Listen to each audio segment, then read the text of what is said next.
ผู้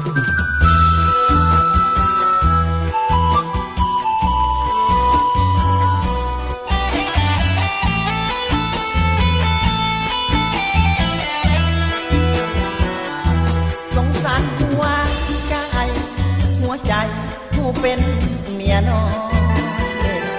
คำคืนยืนคอยใจลอยคอยท่าหัวมาบอกมีคืนวันบอกมีกำหนดเว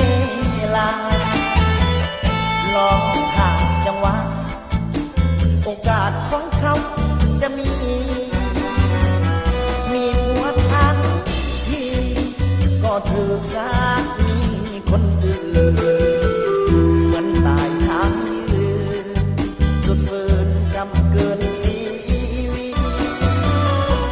พอหูสึกตัวท้องนั้นก็ใหญ่เต็มที่ปวดร้าวดูดีมันตกเอาไว้จีทำเป็นพบหน้าสาเดือนละทีปีละครั้งคงบอกสมหวังคอยทางลำบากยากเข็นมีอุปสรรคขวางทางเศร้าสายบ่ายเย็นเหมือนดังมีเวรมีกรรมน้ำตาสนองสงสารคนเป็นคนที่มีปมด้อยหัวใจเลื่อนลอยตับคอยน้อยใจเป็นลอยเก็บความห่วงเหงาโศกเศร้ามากมายกายกองนี่หนอชีวิตเป็นลองจึงต้องฝืนใจตัวเอง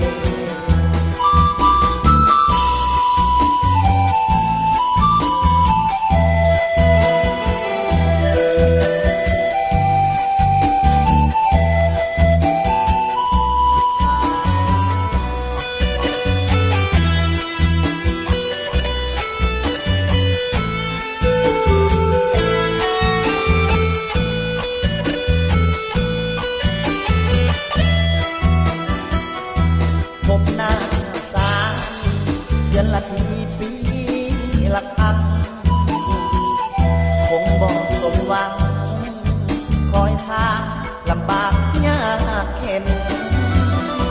มีอุปสรรคขวางทางเศร้าสายบ่ายเย็น